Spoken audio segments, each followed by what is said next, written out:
আমার জীবনে যেখানে আমি 11 বছর হুজুর এখানে কাটাইছি, যেদিন আমাকে হুজুর তওবা করেছিলেন আমার এই পোশাক ছিল না, দাড়ি ছিল না, টুপি ছিল না, পায়জামা ছিল না। এই হুজুরের কারণে আজকে আল্লাহ তাআলা আব্বা আম্মার দয়া, আল্লাহর কাজ মেহেরবানিতে এই পথে আনছে, আল্লাহ রাখছে। এই 11 সাল থেকে নিয়ে এখন পর্যন্ত আল্লাহর জন্য ভালোবাসা সুসম্পর্ক আল্লাহ রাখছেন। একটা ভাঙ্গা ঘর ছিল, তখন হুজুর আসছেন আমাদের বাড়িতে, শোয়ার মতো খাট ছিলেন না, একটা ভাঙ্গা কাঠে শুইতেন, নিজের হাতে সুতা টাঙ্গাইয়া জামাগুলা হুজুর রাখতেন। এই দিনগুলো আমার খুব মনে পড়ে, অতীতের কথা। নিজের হাতে রশিরা টানে। এক রাত ইবাদত করো, 1000 রাতের তুলনায় বেশি নাকি আমল নামায় লেখায় না। ইন্না আনজালনাহু ফি লাইলাতিল কদর ওয়া মা আদরাকা মা লাইলাতুল কদর। পড়েন না, ওয়া মা আদরাকা মা লাইলাতুল কদর লাইলাতুল কদরি খায়রুম মিন আলফি শাহর তানাজ্জালুল মালাইকাতু ওয়ার রূহু ফিহা বিইذনি রাব্বিহিম মিন কুল্লি আমর সালামুন হিয়া হাত্তা মাতলাইল ফজর। আল্লাহু আকবার। চিৎকার করে বলেন। আল্লাহ বলেন, গোলাম আমি আল্লাহ তাআলা তোমাকে রমজান মাস দিলাম, রমজান মাসে একটা রাত দিলাম, রাতের নাম হলো কদরের রাত। এই রাতের নাম রাখলাম লাইলাতুল কদর। একটা রাত যদি ইবাদত করতে পারো, এক রাত ইবাদত করলে 1000 মাসের থেকে উত্তম হয়ে যাবে। আল্লাহ বলেন, গোলাম রে আবার দেখো তোমার জন্য সুযোগ করে দিলাম, এই রাতটাকে নির্ধারণ করলাম না, রাতটা কোন দিন কোন রাত এটা নির্ধারণ করে দিলাম না। রমজানের শেষ দশকের যে কোনো দিন হতে পারে, বেজর রাতের যে কোনো দিন হতে পারে। বুখারীর বর্ণনা, নবী আলাইহিস সালাম বলেন, তাহাররাউ লাইলাতুল কদরি ফিল আশরিল আওয়াখির মিন রমাদান। রমজানের শেষ দশকের রাতগুলোতে কদর তালাশ করো। ভিন্ন হাদিসে আমার নবী বলেন, তাহাররাউ লাইলাতুল কদরি ফিল ভিত্রিল আওয়াখির মিন রমাদান। রমজানের শেষ দশকের বেজর রাতগুলোতে কদর তালাশ করো। তার মানে হলো 21 তারিখেও কদরের রাত হতে পারে, আবার 23 তারিখেও কদরের রাত হতে পারে, 25 তারিখেও কদরের রাত হতে পারে, 27 তারিখেও কদরের রাত হতে পারে, 29তম রাতেও কদরের রাত হতে পারে। এমন করে করে আল্লাহ অনির্দিষ্ট কেন রাখলেন? অনির্দিষ্ট রাখার কারণ হলো, বান্দা যদি কদর তালাশ করতে গিয়া একদিন 2 দিন করে করে 5টা রাত জাগে, 5টা রাতই বান্দার আমল নামায় কদরের সওয়াব দেওয়া হবে। বান্দা যদি কদর তালাশ করতে গিয়ে 10টা রাত জাগে, তো বান্দার আমল নামায় 10টা রাতই কদরের নেকি আমল নামায় দেওয়া হয়। এই জন্য চমৎকার আমল হলো রমজানে শেষ দশকের এই সময়টা পাওয়ার জন্য এতেকাফ করব। কি আমল বলেন? কি আমল করব? এতেকাফ। এতেকাফের আমল কত চমৎকার আমল জানেন নাকি? রমজানের শেষ দশকে নবীজি এতেকাফ করেছেন। প্রতি রমজানে নবীজির ইন্তেকালের পরে নবীজির স্ত্রীরা এতেকাফ করতেন।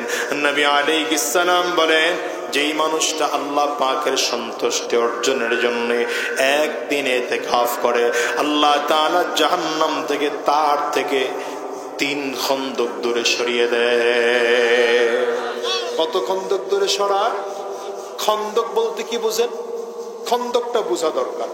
খন্দক হচ্ছে, নবী বলেন, জমিন থেকে আসমান পর্যন্ত যত দূরত্ব, এই দূরত্বের নাম হলো এক খন্দক। এই জমিন থেকে আসমানের দূরত্ব কতটুকু, এর ব্যাখ্যা 2টা। এক হলো জমিন থেকে প্রথম আসমান, আরেক হচ্ছে জমিন থেকে 7ম আসমান। জমিন থেকে প্রথম আসমান যদি হয়, তাহলে জমিন থেকে প্রথম আসমান পর্যন্ত 500 বছরের রাস্তার দূরত্ব। কত বছরের?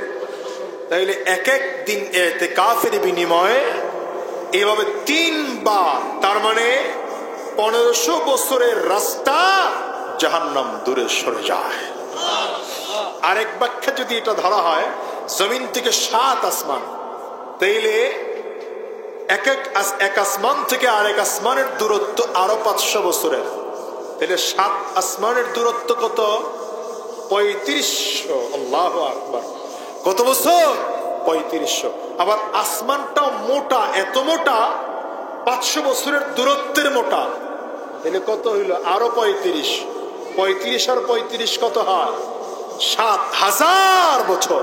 তাহলে এবার চিন্তা করেন, একদিন রোজার ইতিকাফের বিনিময়ে 7 আর 3 7 21000 বছরের রাস্তা জাহান্নাম দূরে যায়। ইতিকাফ একটা চমৎকার আমল। কেমন চমৎকার আমল? ইতিকাফ মানে হলো, নবী আলাইহিস সালাম বলেন, মান ইতাকাফা ইয়াওমান, মান ইতাকাফা ওয়া হুয়া ইয়াতাকিফু যুনুব, যে ব্যক্তি ইতিকাফ করলো সে যেন গুনাহ থেকে মাফ পেয়ে গেল। এই বান্দার জীবনে কোনো গুনাহ নাই, যে ব্যক্তি ইতিকাফ করেছে তার জীবনে কোনো গুনাহ থাকতে পারে না। শুধু তাই নয়, নবী বলেন ফায়াজিলাহুল হাসানাত কাআমিল হাসানাতি কুল্লিহা, তার জীবনের সব আমলনামা, যদিও ইতিকাফে থাকা অবস্থায় অনেক নেক কাজ করতে পারে না, কারণ রোগীকে দেখতে যাইতে পারে না, একটা নেকের কাজ। স্ত্রী সন্তানের জন্য বাজার করতে যাইতে পারে না, একটা নেকের কাজ। অন্য কাজ করতে পারে না, জানাজায় যেতে পারে না, একটা নেকের কাজ। কিন্তু রাসূল আরবি বলেন ইতিকাফে বসার কারণে ওই আমলনামার সওয়াবগুলো অটোমেটিক এসে যে যোগ হতে থাকে। ইতিকাফকারীর অবস্থা হলো এমন যে মানুষটা আল্লাহ পাকের দরবারে বড় ভিক্ষুকের মতো পড়ে আছে। যেমন এক ভিক্ষুক বড় লোকের দরজার সামনে গিয়ে দাঁড়ায় থাকে, বারবার করে হাত তুলে বলে, আমারে কিছু দাও, আমাকে কিছু দাও, আমি কিছু খেতে চাই, আমাকে কিছু দাও। বারবার করে বড় লোক তাকে তাড়িয়ে দেয়, আবার দরজার সামনে সে পড়ে থাকে, আবার তাড়িয়ে দেয়, আবার দরজার সামনে সে দাঁড়িয়ে থাকে, আবার বড় লোকটা তাকে তাড়িয়ে দেয়। কিন্তু আল্লাহর এই বান্দা ভিক্ষুক বড় লোকের দরজা ছাড়তে রাজি না, বারবার দরবারে পড়ে থাকে, আমারে দাও। এমন করে বারবার যখন চায়, একটা সময় সম্পদওয়ালার দিলে মায়া হয়, তখন ভিক্ষুককে কিছু না কিছু দিয়ে হলেও তাকে বিদায় করে দেয়। আমার মালিকের দরবারে কোনো বান্দা যখন ইতিকাফ করে, তখন এই বান্দা যেন ভিক্ষুকের মতো আল্লাহর কাছে চায়। সকালে আল্লাহ পাকের কাছে চায়, আবার বিকালে আল্লাহর কাছে চায়, রাতে আল্লাহর কাছে চায়, সন্ধ্যা আল্লাহর কাছে চায়, আর বলে, মালিক আমি বড় গুনাহগার, আমার চেয়ে বড় গুনাহগার এই জমিনের মধ্যে তোমার আর কেউ নাই, আমার চেয়ে খারাপ মানুষ এই তোমার জমিনের মধ্যে আর কেউ নাই। আয় আল্লাহ, আমি তো এত বড় গুনাহগার, দুনিয়ার এক ভিক্ষুককে যদি এক দরবার থেকে তাড়া দেওয়া হয়, অন্য দরবারে গেলে সে পাওয়ার আশা করতে পারে, কিন্তু আমি তো এমন একজন মালিক, তুমি এমন একজন মালিক আল্লাহ, তোমার দরবার থেকে যদি একবার কাউকে ফিরে দাও, অন্য দরবারে গিয়ে কিছুই পাওয়ার আশা করতে পারে না। ওই বান্দা যখন আমার মালিকের কাছে কান্না করতেই থাকে, কান্না করতেই থাকে, একটা সময় আমার আল্লাহ বান্দার জিন্দেগির সব গুনাহগুলো মাফ করে দেয়। এই জন্য আমার বাজান, রমজান মাস আসলো, সাবধান, দিলটাকে নরম করে ফেলো, চোখ থেকে পানি বের করতে চেষ্টা করো, রমজানে মালিকের কাছে কাঁদো আর বলো, আল্লাহ তোমার নবী বলেছেন যে ব্যক্তি রমজান মাস পাইল কিন্তু নিজের গুনাহ মাফ করাইতে পারলো না, বাকি 11 মাসেও সেই মানুষটা গুনাহ মাফ করাইতে পারবে না। আমার নবী বলেছেন যে এই ব্যক্তি রমজান পাইল কিন্তু গুনাহ মাফ করাইতে পারলো না, বড় কপাল পোড়া। তোমার আমার কপালটাও যদি পড়ে যায়, অবস্থা খারাপ হয়ে যাবে। সাবধান, রমজান মাস পেয়েছো, গুনাহ ছাইরো, গুনাহ কইরো না বাবা। সাবধান, নেকের আমল ছেড়ে দিব না, বরঞ্চ সারির সময় উঠে উঠে চোখের পানিগুলো ফেলে আল্লাহ পাকের কাছে কান্না করো, নিজের গুনাহের কথা স্মরণ করে করে করে করে কান্না করো। কত মানুষ তো আছে যার ঘরে মা নাই, কত মানুষ আছে যার ঘরে বাবা নাই, আব্বা আম্মার কথা স্মরণ করে কান্না করো। এ বাজার, কার চোখের পানি কখন কবুল হয়ে যায় বলা যায় না, জানা যায় না, ঠিক না বেঠিক একটু আওয়াজ করে বলেন। এই রমজান মাসে এখানে এমন মানুষ খুঁজতে পাওয়া যাবে গত বছর যখন রোজা রাখছে তখন হয়তো আপনার মা আপনার জন্য ইফতারি রেডি করে রাখছিল। আজকের এই রমজান মাসে ইফতার ঠিকই সামনে আছে, কিন্তু ঘরে মা নাই, এমন আছে না নাই। গত বছর যখন রমজানের ছিলাম বাবার হাত ধরে ধরে ধরে মসজিদে আসছি, অথবা বাবাকে হাতে ধরে মসজিদে নিয়ে আসছি। আজকে রমজান চলতেছে কিন্তু না না, সে বাবা কত মানুষের নাই, মা কত মানুষের নাই, আছে না নাই বাজান একটু আওয়াজ করে বলে। এই মজলিসে মা হারা মানুষকে কে আছেন একটু হাতগুলো উঁচা করেন দেখি। বাবা হারা মানুষকে কে আছেন দেখি হাতগুলো উঁচা করে। আরে অধিকাংশকেই দেখা যায় মা ঘরে নাই, অধিকাংশরই দেখলে মনে হয় হাত তুলে রাখেন, অধিকাংশরই দেখলে মনে হচ্ছে বাবা ঘরের মধ্যে নাই। কারণ এই মানুষগুলো মা হারা, এই মানুষগুলো বাবা হারা।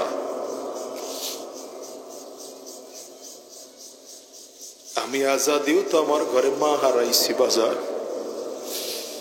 আমার মা যখন জমিন থেকে বিদায় হয়ে যান তখন আমি ছাত্র মানুষ ছিলাম। আমার দাদা যেদিন বিদায় হন মনে আছে, তখন আমি এই ঘরে এখানে বসে সংবাদ পাই আমার দাদা জমিন থেকে বিদায় হয়েছে। এমনই তো দুনিয়ার অবস্থা, এটাই তো দুনিয়ার জীবন। যেমন একদিন আপনার ঘরে মা ছিল আজকে নাই, বাবা ছিল আজকে নাই, আপনার আমার হায়াত এমন, ঠিক না বেটে একটু আওয়াজ করে বলে। আগামী রমজান পর্যন্ত বাঁচতে পারবো কিনা জানি না। দেখেন রমজান আসতে আসতে 17টা রোজা চলে গেল, আর কয়টা রোজা বাকি আছে বলেন? এই কয়টা রোজা মালিকের কাছে মাফ চাইতে পারবো কিনা জানি না। রহমতের দশক শেষ হয়ে গেল, মাগফিরাতের দশকও প্রায় শেষ দিকে। সামনে না মাগফিরাতের নাজাতের দশক সামনে চলে আসতেছে। সাবধান সাবধান, চোখের পানি ফেলে কান্না করতে চেষ্টা করো, গুনাহ থেকে বেঁচে থাকো বাজার, হারাম রাস্তায় কদম বাড়াইও না। কারণ এই দুনিয়া কয়দিন বাঁচবা, নিজের গুনাহের কথা স্মরণ করে করে কান্না করো। যার ঘরে মা নাই, বাবা নাই, আব্বা আম্মার কথা স্মরণ করে কান্না করো। অনেকের ঘরে ভাই নাই, ভাইয়ের কথা স্মরণ করে কান্না করো। কত মানুষের বোন জমিন থেকে বিদায়, বোনের কথা স্মরণ করে কান্না করো। নিজের গুনাহের কথা স্মরণ করে করে কান্না করো। কবরের আযাবের কথা স্মরণ করে করে কান্না করো। চোখ দিয়ে পানি না আসলে কান্নার ভান টুকু পর্যন্ত ধরো, আর বলো মালিক, আমার চেয়ে হারামওয়ালা দুনিয়ায় মানুষ নাই, আমার চেয়ে বড় গুনাহগার এই জমিনের মধ্যে আর কেউ নাই, আমার চেয়ে খারাপ মানুষ এই জমিনে আর কেউ নাই। আল্লাহ মাফ করে দাও। এ বাজান রে, আজকের এই মজলিসটার মধ্যে আমরা গুনাহ থেকে মুক্ত থাকবো, হারাম রাস্তায় চলবো না, শয়তানি রাস্তায় কদম বাড়াবো না। রমজানে কারা কারা ওয়াদা করতে পারি? দুইটা হাত উঁচু করে আমার আল্লাহকে দেখাও, আওয়াজ দিয়ে জবান খুলে জোরে ডাক দাও না আল্লাহ, আর জোরে ডাকো আল্লাহ। জবান খুলে চিৎকার করে জোরে ডাক দাও না আল্লাহ। চোখে যদি পানি না আসে কান্নার ভান ধরে ডাকো। ডানে আর বামে তাকাও, তাকিয়ে দেখো কার চোখের কোটায় পানি।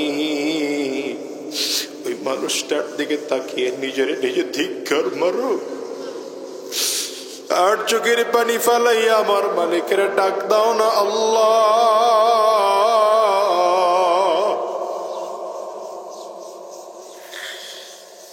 ওগো দয়ার আল্লাহ, সবাই মিলে ওয়াদা করলাম হারাম রাস্তায় চলবো না, শয়তানি রাস্তার কদম বাড়াবো না, গুনাহের পথে চলবো না।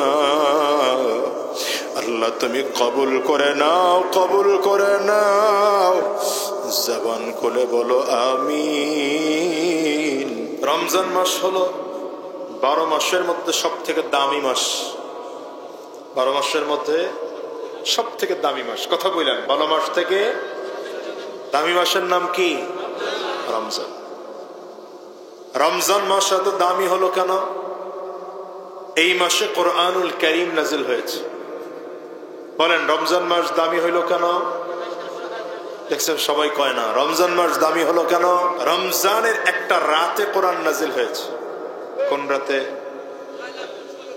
কোন বলেন না? লাইলাতুল কদর অথবা শবে কদর অথবা কদরের রাত। কদরের রাতে আল্লাহ তাআলা কোরআন নাজিল করেছেন। দেখেন এই রাতের দাম সকল রাতের তুলনায় এই রাতের দাম বেশি। কেমন দাম বেশি? আল্লাহ নিজেই বলছেন লাইলাতুল কদরি খায়রুম মিন আলফি শাহর, 1000 মাসের থেকেও একটা রাত উত্তম। এবার আপনাদের কাছে একটা প্রশ্ন করি, বুঝে শুনে বলবেন। কদরের রাতের দাম হলো কেন? বলেন, বলেন না তো, সবাই বলেন না তো। কদরের রাতের দাম এত হলো কেন? কোরআন নাজিলের কারণে। রমজান মাসের দাম হলো কেন? কোরআন নাজিলের কারণে। জিবরিল আমিন হলেন এমন ফেরেশতা যিনি সকল ফেরেশতাদের সরদার, তার মাধ্যমে আল্লাহ কোরআন নাজিল করেছেন। তার মানে যার মাধ্যমে কোরআন নাজিল করা হয়েছে তিনিও দামি ফেরেশতা। কোরআন নাজিল হয়েছে নবীর উপরে। কেমন নবী তিনি? আল্লাহু আকবার। যিনি সাইয়্যিদুল আম্বিয়া, ইমামুল আম্বিয়া, সাইয়্যিদুল মুরসালিন, ইমামুল মুরসালিন। তাহলে কোরআন নাজিল হলো যার উপরে, তিনি হলেন নবীদের মধ্যেও শ্রেষ্ঠ নবী। ঠিক না? দেখেন ভালো করে বুঝেন। সুতরাং কোন মানুষ যদি কোরআন নিজের সিনার মধ্যে ঢুকাইতে পারে, সেই মানুষটাও গোটা পৃথিবীর মধ্যে সব থেকে দামি মানুষ হবে। রমজান মাস হলো কোরআন সিনায় ঢুকানোর মাস। নবীজি রমজানে কোরআন খতম করতেন, ইতিকাফ করতেন। এটা আমার নবীর আমল ছিল। ইন্তেকাল পর্যন্ত নবীজির একবারও ইতিকাফ ছুটে নাই। নবীজি প্রতি রমজানে কোরআন খতম করতেন। আমাদের অবস্থা হলো আমরা তো কোরআন ধরিও না, পড়িও না, ছুঁইও না। ওটা হুজুরদের কাম, ওটা আমাদের কাম না। কোরআন পড়া কার কাম? চিন্তা করে, এটা হুজুরের কাম, এটা তো আর আমাদের কাম না। কোরআনের দায়িত্ব হুজুর। আর আমাদের ঘরে যদি কারো কোরআন শরীফ থাকে তো এটা গিলাফে ভালো করে আটকায়া পেঁচায়া তাকের উপরে রাখি। বাবার মৃত্যুবার্ষিকী আর মায়ের মৃত্যুবার্ষিকীতে কাজে লাগে। কি কথা বলেন না? কোরআন তো এই জন্য নাজিল হয় না। কোরআন নাজিল হয়েছে কোরআন দিয়া নিজের জীবন গড়বো। এই জন্য কোরআন দিয়া লেনদেন কেমনে করবো, কোরআন থেকে শিখতে হবে। পারিবারিক জীবন কেমনে চালাবো, কোরআন দিয়ে শিখতে হবে। সামাজিক জীবন কেমনে চালাবো, কোরআন দিয়ে শিখতে হবে। রাষ্ট্রীয় জীবন কেমনে চালাবো, কোরআন দিয়ে শিখতে হবে। এখন আমরা কোরআন দিয়ে চালাই না, এই জন্য আমাদের কিছুই ভালো না।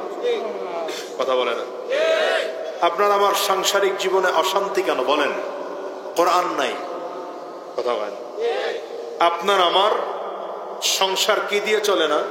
কোরআন দিয়ে চলে না। এই জন্য সাংসারিক জীবনে শান্তি নেই। পরিবারের মধ্যে কোরআন নাই, পরিবারের মধ্যে কোরআনের নিয়ম নাই, এই জন্য পরিবারের মধ্যে অশান্তি। সমাজের মধ্যে কোরআনের নিয়ম নাই, এই জন্য সমাজের মধ্যে অশান্তি। রাষ্ট্রের মধ্যে কোরআন নাই, এই জন্য রাষ্ট্রের মধ্যে অশান্তি। তার পরিবর্তন নয়, নীতির পরিবর্তন। নীতির পরিবর্তন কোরআন ছাড়া হতে পারে? আস্তে কোন কেন?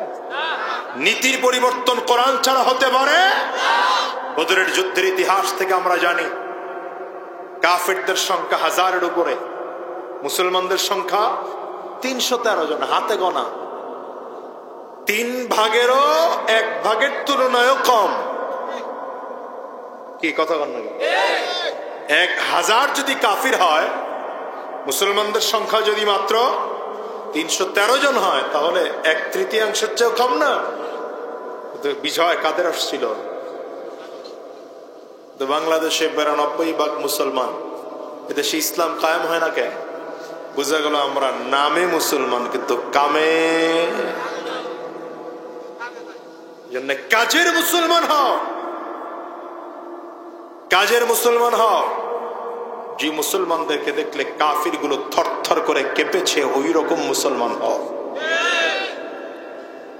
এই জন্য রমজানের প্রথম শিক্ষা কোরআন সিনার মধ্যে ঢুকাবো। বলেন, কোরআন সিনার মধ্যে ঢুকাবো। পরিবার চালাবো কোরআন দিয়া, রাষ্ট্র চালাবো কোরআন দিয়া, সমাজ চালাবো কোরআন দিয়া, রাজনীতি করব কোরআন দিয়া। কথা বলেন না কেন? যে রাজনীতিতে কোরআন নাই, ওই রাজনীতি করি না, ওটা ঘৃণা করি।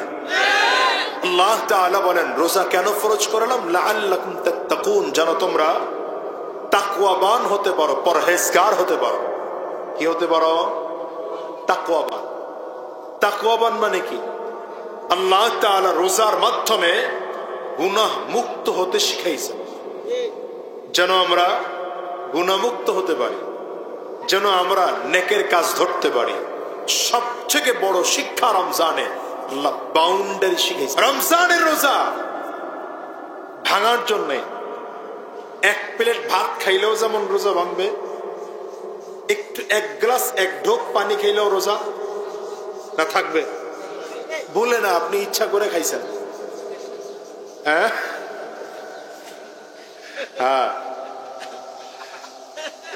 আল্লাহ খাইনি আপনার ঘরে লাগার মানুষ।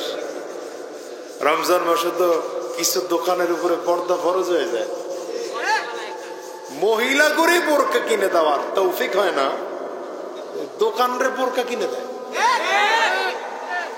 কালো কাপড়, আবার মোটা কাপড়।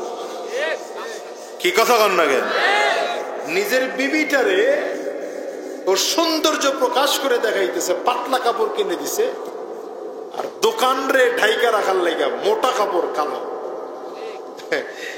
এটার মধ্যে আবার কিছু লোক থাকে, তারা ওখানে বসে বসে হিসাব নিকাশ করে, আর দূরে বসে বলে, হুজুরে কি কয় জানি। হ্যাঁ হ্যাঁ, আবার কেউ কেউ বলে, আরে বেটা দিল ঠিক তো সব ঠিক। কত বড় ওয়াজ, চিন্তা করছে। আল্লাহ জাতিদের হেফাজত করেন, আমিন কও। কবে ভালো হব আমরা? ভালো হব কবে? ভালো হব বলতেছিলাম ছোটবেলার থেকে, ছোটবেলার থেকে বলছি ভালো হব, ভালো হব চিন্তা করতে করতে করতে বড় হইলাম, ভালো হব চিন্তা করতে করতে যুবক হইলাম, যুবকের পরে আবার বৃদ্ধ হতে শুরু করলাম, চামড়ায় ঘোষ পড়তে শুরু হলো, দাড়ি পাকতে শুরু হলো। এখনো চিন্তা করতেছি ভালো হব। হব কবে? ভালো আর হতে পারবো না, মৃত্যুর মুখে ঢলে পড়তে হবে, আর কবরে চলে যাব, ভালো আর হওয়া হবে না। তো রমজানের 2 নম্বর শিক্ষা কি বললাম ভাই? বাবা বলেন তো। বাউন্ডারি শিক্ষা দিয়েছেন আল্লাহ। কি শিক্ষা দিয়েছেন? সীমানা। সীমানার বাহিরে বের হওয়া যাবে না। ইনকামের একটা সীমানা আছে। আল্লাহ ব্যবসা হালাল করেছেন, সুদকে হারাম করেছেন। বলেন না, ব্যবসা হালাল করেছেন, সুদকে হারাম করেছেন। নিজের সম্পদ হালাল, আরেকজনের সম্পদ হারাম। নিজের বিবি হালাল, আরেকজনের বিবি। এই বাউন্ডারি শিখানোর জন্য আল্লাহ রোজা দিয়েছে। বান্দা, তোমার সামনে খানা আছে, রকমারি খানা, মজাদার খানা, আইটেমওয়ালা খানা। রমজান ছাড়া এই খানার চোখেও দেখো না। রমজানে কত মত, আপনারা গ্রামের মানুষ চোখে দেখবেন না, এটা ঢাকায় গেলে বুঝবেন খাওন কারে কয়। এই যে কয়েকদিন আগে সোনার বাংলা, না এটা হোটেল সোনার বাংলায় নাকি না সোনারগাঁও, সোনারগাঁও হোটেল সোনারগাঁয়ে ইফতার করলাম।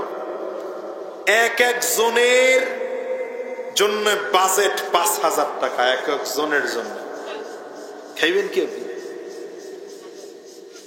এমন এমন খানা আপনি চোখেও দেখেন নাই, কেন গ্রামের মানুষ চিন্তাও করতে পারেন না যে এটা খানা হইতে পারে। মাছের ভাজিটা এমন করছে, কোনো কাটা নাই। আমার কাছে মনে হলো যেন ডিম ভেজে দিছে, গোল গোল করে ভাজা রাখা। ডিম নি, ডিম মনে করে নিছি প্লেটের মধ্যে, পরে দেখি যে মাছ। আপনি চিন্তা করেন, এত রকমারি খানা সামনে, বান্দা খাও না কেন? বলেন বলেন বলেন বলেন বলেন না তো, আপনারা সবাই বলেন না তো, খাও না কেন?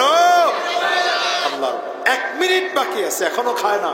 যে 1 মিনিট বাকি, 30 সেকেন্ড বাকি, এখনো খায় না। ওই যে 30 সেকেন্ড বাকি, 5 সেকেন্ড বাকি, এখনো খায় না। আল্লাহ বলেন, গোলাম, এই বাউন্ডারি তোমার জীবনে শিখতে হবে, জানতে হবে। ওই যে খানা 1 প্লেট খাইলেও যেমন রোজা ভেঙে যায়, 1 ঢোক পানি খাইলেও রোজা ভেঙে যায়। হারাম তো হারাম, 1 পয়সা খাইলেও হারাম, লাখ টাকা খাইলেও হারাম। এজন্য সাহাবায়ে কেরাম রিদওয়ানুল্লাহি তাআলা আলাইহিম আজমাইন জীবনে হারাম খাইতেন না, হারাম ধরতেন না, হারামের ধারে কাছেও যেতেন না।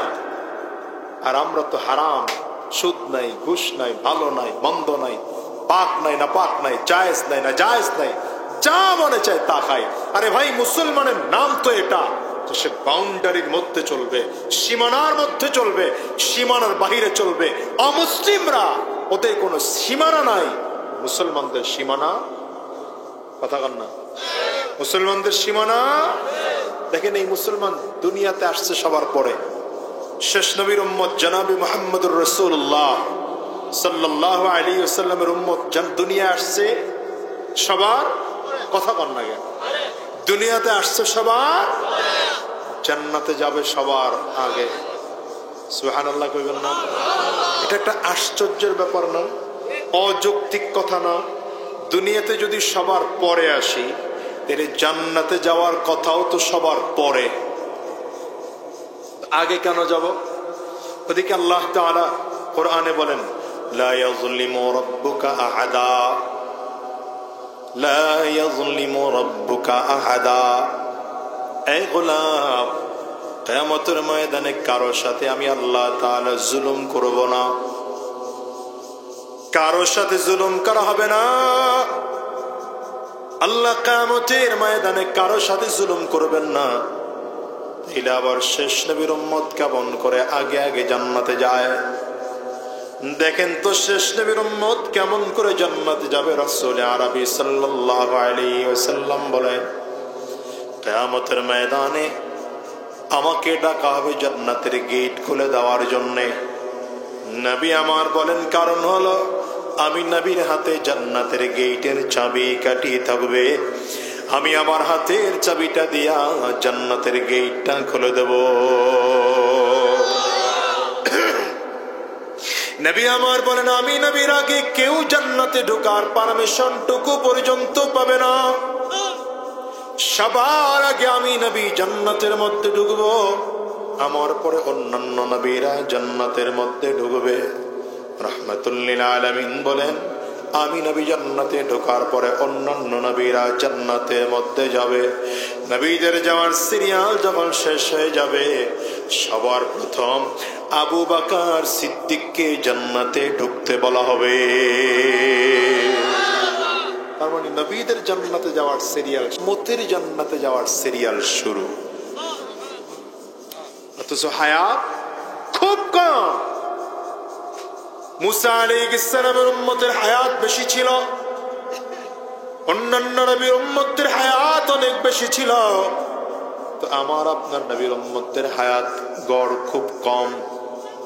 মুসা আলাইহিস সালামের কাছে একজন মহিলা গিয়েছেন, পয়গম্বর, আমার এই বাচ্চাটার জন্য দোয়া করে দেন, যেন বাচ্চাটার হায়াত আল্লাহ বাড়িয়ে দেন। বাচ্চার বয়স হলো 80 বছর। বয়স কত? মুসা আলাইহিস সালাম বলেন, মা, আপনি যে বাচ্চার হায়াত বাড়ানোর জন্য আমার কাছে দোয়া চাইতে আসলেন, তার বয়স হলো 80 বছর। আপনি কি জানেন নাকি মুহাম্মদুর রাসূলুল্লাহ সাল্লাল্লাহু আলাইহি ওয়াসাল্লামের উম্মতদের গড় বয়স হবে 40 থেকে 60 বছর। মহিলা আশ্চর্য হয়ে জিজ্ঞাসা করেন, আহুম ইয়াসনাউনাল বাইত, তারা কি ঘর বাড়ি বানাবে না রাস্তায় রাস্তায় ঘুমাবে? হায়াত কম, কারণ ওই যুগে 80 বছরের বাচ্চা তো ওই হাফ প্যান্ট পরেন না বলা বানাবে, এইগুলো যেমন এরকম 1200-1400 বছর হায়াত তাদের। হায়াত কত? সেখানে 80 বছরের কোন বিষয় না, আমাদের 7-8 বছরের বলা বন্ধ এরকম ওরকম আর কি। এই উম্মতের হায়াত কম, তো জান্নাতে যাওয়ার কথা তাইলে সবার শেষে, কিন্তু উম্মত জান্নাতে যাবে সবার আগে কেন? কারণ কোথায়? এর একটাই মাত্র কারণ, আল্লাহ তাআলা এই উম্মতকে আলাদা আলাদা স্পেশাল কিছু অফার দিয়েছে। এ গোলাম, এই অফারটুকু যদি গ্রহণ করতে পারো, আমি আল্লাহ কিয়ামতের ময়দানে তোমার আমল নামায় তাকাইলে দেখবা নেকির পরিমাণ অনেক অনেক অনেক বেশি। যেমন তোমার জন্য আমি আল্লাহ রমজান মাস দিলাম। বলেন রমজান মাস কে দিয়েছে? দুনিয়াতে কোন নেক আমল যদি রমজান ছাড়া কেউ করে তো আমল নামায় 10টা নেকি লিখে দেওয়া হয়। রমজানে যদি কেউ করে এটাকে 70 গুণ বাড়িয়ে দেওয়া হয়। তাইলে কোনো ব্যক্তি যে সুবহানাল্লাহ বললেন, সুবহানাল্লাহ যদি কোনো মানুষ রমজান ছাড়া পড়ে মিনিমাম 10 নেকি আমল নামায় লেখা হয়। রমজানে যদি কেউ পড়ে 10কে যদি 70 দিয়ে গুণ দেন 700 নেকি বান্দার আমল নামায় লেখা হয়। আওয়াজ করে বলেন সুবহানাল্লাহ, বলেন আলহামদুলিল্লাহ, আওয়াজ করে বলেন আল্লাহু আকবার, আরো জোরে বলেন আল্লাহু আকবার, জবান খুলে বলেন আল্লাহু আকবার, বলেন লা ইলাহা ইল্লাল্লাহ। এগুলো জান্নাতের গাছ, এগুলো দিয়ে জান্নাতে গাছ তৈরি হয়। ইব্রাহিম আলাইহিস সালাতু ওয়াস সালামের সাথে মেরাজে গিয়া আমার নবীর সাথে পয়গম্বর ইব্রাহিম আলাইহিস সালামের সাথে সাক্ষাৎ। পয়গম্বর ইব্রাহিম আলাইহিস সালামের পরিচয় জানেন? তিনি কে? হ্যাঁ হ্যাঁ কন্যা দেখছেন 16 বছরে ভুলে গেছে গেল। জাতির পিতার নাম কি? আপনারা তো আবার ঘুরায় ফুরায় ফেলান। ঘুরায়েন না, আর ঘুরায়েন না, জীবনে বহুত ঘুরাইছেন। জাতির পিতার নাম কি? ইব্রাহিম আলাইহিস সালামের সাথে আমার আপনার নবীর সাক্ষাৎ কোথায়? 7 নম্বর আসমানের 7ম আসমানে। এখন যেখানে বাইতুল্লাহ কাবা এর বরাবর উপরে আর আল্লাহর নূরের তৈরি একটা ঘর আছে বাইতুল মামুর, ওই ঘরের মধ্যে হেলান দেয়া পয়গম্বর ইব্রাহিম আলাইহিস সালাম বসে আছেন। নবীর সাথে গিয়ে সাক্ষাৎ। পয়গম্বর ইব্রাহিম আলাইহিস সালাম আমার নবীর কাছে আমাদের জন্য 4টা বার্তা দিয়ে পাঠাইছেন। বলবেন না, সবাই কইবেন না সুবহানাল্লাহ। কয়টা বার্তা দিয়ে পাঠাইছেন? 1 নম্বর বার্তা, আগ্রি উম্মাতাকা মিন্নিস সালাম। নবীকে বলেন পয়গম্বর আমি ইব্রাহিমের পক্ষ থেকে আপনার উম্মতকে সালাম জানায় দিবেন। 1 নম্বর সালাম জানায় দিবেন। 2 নম্বর জানায় দিবেন ওয়া আন্নাল জান্নাতা তাইয়্যিবাতুত তুরবাতা। আপনার উম্মতকে জানিয়ে দিবেন জান্নাতের মাটিটা বড় সুগন্ধিযুক্ত মাটি, জান্নাতের মাটি বড় ঘ্রাণ, জান্নাতের মাটির মধ্যে ঘ্রাণ আছে। 3 নম্বর আপনার উম্মতকে জানায় দিবেন আযবাতুল মা, জান্নাতের যে পানিটা আছে পানিটা বড় বড় মিষ্টি পানি, জান্নাতের পানিটা বড় মিষ্টি পানি। 4 নম্বর বলে দিবেন ওয়া আন্নাকিআন, জান্নাতের যেই বিশাল ময়দানটা আছে ময়দানটা কিন্তু ফাঁকা ময়দান। প্রশ্ন করবেন ফাঁকা ময়দানে যেখানে গাছ নাই, পালা নাই, বাড়ি নাই, ঘর নাই, এমন মরুভূমির মধ্যে কেন আমরা যাব? পয়গম্বর ইব্রাহিম আলাইহিস সালাম বলেন, না না, যে মরুভূমিটা আছে ওটা ফাঁকা থাকবে না, ওটারে যদি ভরতে চাও তাইলে বেশি বেশি পড়ো ওয়ান্না গিরাসাহা সুবহানাল্লাহ ওয়ালহামদুলিল্লাহ লা ইলাহা ইল্লাল্লাহ ওয়াল্লাহু আকবার। ওই ফাঁকা বিশাল ময়দানটার মধ্যে যদি গাছ লাগাইতে চাও তাইলে সুবহানাল্লাহ বলো, তাইলে আলহামদুলিল্লাহ বলো, তাইলে লা ইলাহা ইল্লাল্লাহ বলো, তাইলে আল্লাহু আকবার বলো। এই তাসবিহ দ্বারা জান্নাতের মধ্যে গাছ তৈরি হয়। সবাই মিলে বলেন সুবহানাল্লাহ, বলেন আলহামদুলিল্লাহ, আওয়াজ করে বলেন লা ইলাহা ইল্লাল্লাহ, আল্লাহু আকবার, আল্লাহু আকবার। এটি জান্নাতের গাছ। এজন্য মুসলমান শোনো, আল্লাহ তাআলা এই উম্মতকে এমন আমল দিয়েছেন, রমজান মাস, রমজান মাসে বান্দা আমল করবে কম, কিন্তু বান্দার আমল নামায় নেকির পরিমাণ বেশি হয়ে যাবে। যেমন বান্দা রমজান মাসে যদি এক ওয়াক্ত নামাজ পড়ে 70 ওয়াক্তের সওয়াব দেওয়া হবে। এক রাকাত নফল নামাজ পড়ে 70 রাকাত নফল নামাজের সওয়াব দেওয়া হবে। একটা পয়সা দান করে 70 পয়সা দান করার সওয়াব আমল নামায় দেওয়া হবে। ও মুসলমান, রমজানের সকল আমলগুলোকে 70 বাড়িয়ে দেওয়া হলো। আল্লাহ বলেন, গোলাম, তাতেও যদি তোমার না হয়, আমি আল্লাহ তোমাকে আবার আরেকটা রাত দিলাম। আলহামদুলিল্লাহ রব্বিল আলামিন, আলহামদুলিল্লাহ রব্বিল আলামিন, আলহামদুলিল্লাহ রব্বিল আলামিন। দয়ার মালিক, তোমার শাহী দরবারে ভিক্ষুকের মতো হাত বাড়াইলাম। আয় আল্লাহ, মজলিসে জানি না কার যেন মানা, আল্লাহ কার যেন বাবা না, কে যেন মা হারা, কে যেন বাবা হারা, কে যেন জোরের ভাই হারা, কে যেন জোরের বোন হারা। গো আল্লাহ, তোমার দরবারে তোমার রোজাদার গোলামেরা চোখের পানি ফেলে কাঁদে। পর্দার আড়ালের মা বোনেরা, তোমরাও চোখের পানি ফেলে কাঁদো আর মনটাকে বুঝাও। একদিন ঘরে বউ হয়ে উঠেছিলাম, আবার একদিন ঘর থেকে মরার লাশ হয়ে বের হব। মাত্র 3টা কাপড়ের সাদা প্যাকেট হইয়া বের হব। এ বাজান, একটু মনটারে বুঝ দাও। 5টা টুকরা কাপড়ের প্যাকেট হয়ে 3টা টুকরা কাপড়ের প্যাকেট হয়ে বের হওয়া লাগবে। ও বাজান রে, চোখের পানি ফেলে কাঁদো আর আমার মালিকরে চিৎকার করে ডাকো না, আল্লাহ।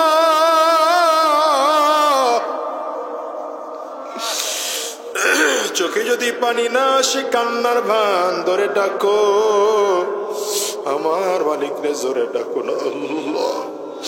ও দয়ার মালিক, গুনাহগুলো মাফ করে দাও। জীবনে যত গুনাহ করেছি মাফ করে দাও আল্লাহ। জেনে না জেনে, বুঝে না বুঝে, ইচ্ছা অনিচ্ছায়, গোপনে প্রকাশ্যে যত গুনাহ করেছি সব গুনাহগুলো মাফ করে দাও আল্লাহ। তুমি মাফ না করলে জাহান্নাম ছাড়া উপায় নাই, তুমি মাফ না করলে কবরের আযাব ছাড়া উপায় নাই, তুমি মাফ না করলে কোথাও ক্ষমা পাবো না আল্লাহ। তোমার এই গোলামদের দিকে কতদিন নজর দিয়ে তাকাও। এই তোমার গোলামেরা চোখের পানি ফেলে কাঁদে, আয় আল্লাহ, এরা ক্ষমা চায়। আয় আল্লাহ, মেহেরবানি করে মাফ করে দাও, জিন্দেগির গুনাহগুলো মাফ করে দাও আল্লাহ। আমরা শয়তানের ধোঁকায় পড়ে অন্যায় করেছি, তোমাকে ভুলে গিয়ে আল্লাহ গুনাহ করে ফেলেছি, দুনিয়ার মুহাব্বতে পড়ে অন্যায় করে ফেলেছি আল্লাহ। এখন তোমার কাছে মাফ চাই, মেহেরবানি করে মাফ করে দাও। জিন্দেগির গুনাহ খাতা মাফ করে দাও, আয় আল্লাহ। জিন্দেগির গুনাহ খাতা মাফ করে দাও, আয় আল্লাহ। জিন্দেগির গুনাহ খাতা মাফ করে দাও। রমজানের প্রত্যেকটি রোজা আদায় করার করার তৌফিক দাও। সামনে যতগুলো ইফতার সাহারি তারাবি আছে, রোজা আছে, সঠিকভাবে আদায় করার তৌফিক দিয়ে দাও। পেছনে যতগুলো রোজা রেখেছে, ইফতার করেছে, সাহারি করলাম, সব তুমি কবুল আর মঞ্জুর করে নাও। হে আল্লাহ, আমাদেরকে ইমানদার পাক্কা সচ্চা বানাইয়া দাও, পাক্কা সচ্চা দিনওয়ালা বানিয়ে দাও। হে আল্লাহ, তোমার দ্বীনের পথে চলার তৌফিক দিয়ে দাও, ইসলামের পথে চলার তৌফিক দিয়ে দাও, কোরআনের পথে চলার তৌফিক দিয়ে দাও। আয় আল্লাহ, আমাদেরকে দ্বীনের পথে কবুল করে নাও। আয় আল্লাহ, এই মজলিসের মধ্যে কার জানি মা নাই, কার যেন বাবা নাই। আয় আল্লাহ, যাদের আব্বা আম্মা জমিন থেকে বিদায়, আয় আল্লাহ, এই মানুষগুলোর কবরগুলো জান্নাতের টুকরা বানিয়ে দাও। আব্বা আম্মার কবরগুলো জান্নাতের টুকরা বানিয়ে দাও। যাদের আব্বা আম্মা বেঁচে আছেন, হায়াতে বরকত দান করো। আয় আল্লাহ, আমাদেরকে দ্বীনের পথে চলার তৌফিক দাও, হারাম থেকে বেঁচে থাকার তৌফিক দিয়ে দাও, হালাল রুজি কামাইবার তৌফিক দিয়ে দাও। আমার পর্দার আড়ালের মা বোনদেরকে কবুল করে নাও। গোটা দেশকে হেফাজত করো। এই দেশটাকে ইসলামের দেশ বানিয়ে দাও, এই দেশটাকে কোরআনের দেশ বানিয়ে দাও। আয় আল্লাহ, সব রকম চক্রান্ত ষড়যন্ত্র থেকে হেফাজত করো। আল্লাহ, আমাদেরকে দ্বীনের জন্য কবুল করে নাও। রব্বে করিম, আজকের মাহফিলকেও তুমি কবুল করে নাও। শফিকের আব্বা আম্মার হায়াতে বরকত দিয়ে দাও। আয় আল্লাহ, আয় আল্লাহ, এই ঘরের মধ্যে খাস রহমত নাজিল করো। এদের কয় ভাই বোনকে মিলে মিশে চলার তৌফিক দিয়ে দাও। আন্তরিকতার, হৃদ্যতা, মোহাব্বত, ভালোবাসা তৈরি করে দাও। আয় আল্লাহ, সন্তানদেরকে ইলমওয়ালা আলেম বানিয়ে দাও, দ্বীনের দাঈ হিসেবে কবুল করে নাও। আয় আল্লাহ, আমাদের প্রত্যেকের পরিবারকে কবুল করে নাও, দিনদার ইমানদার বানিয়ে দাও।